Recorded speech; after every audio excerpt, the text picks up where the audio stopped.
Chapter 6, Social Policy to Address the Worst Economic Catastrophe in U.S. History. This catastrophe is known as the Great Depression. Attempts at reform during and right after the Great Depression can be understood easily by looking at reform in 5 eras. The first is the era of denial, which is when Americans took little action to correct the crash because they were still in shock.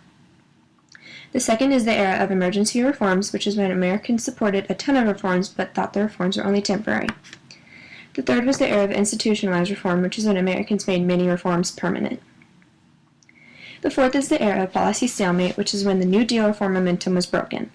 The final period was the era of pullback in World War II, which is when many New Deal reforms were canceled, but many remained intact and were the foundation for today's American welfare state.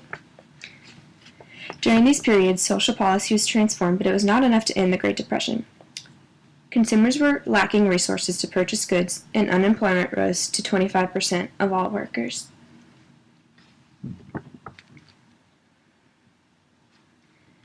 The Great Depression began at the beginning of President Hoover's term when the stock market crashed in October of 1929.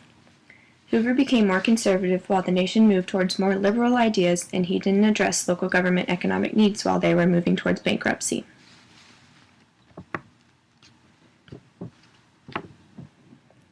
Then in 1933, Franklin Roosevelt was elected, and he already had support from both working and middle classes. His New Deal social reforms began when he was elected. Conservatives opposed the New Deal reform and posed as potential threats. Alongside them, farmers also opposed the reform because they resented the emphasis put on urban reforms. FDR made policy reforms during the emergency reform era, like using funds to finance emergency relief and developing a work relief program for complex projects. While trying to end the Great Depression itself, FDR had to do things like increase federal spending and stop job and price cuts in agriculture and industry. Something called the Works Progress Administration, or WPA, dominated Roosevelt's strategy of public works from 1935 until the end of his term. The WPA took a major role in disaster relief and passed out a FARA during Social Security Act and took major criticism from left and right wings of politics. After the WPA came the pivotal Social Security Act signed in August of 1935.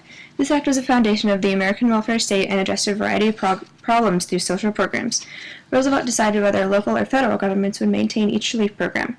People liked these policies because of the self-funding aspect.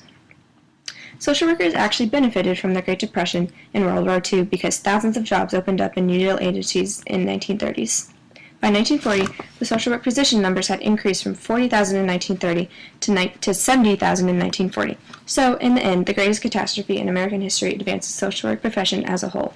Created using Powtoon.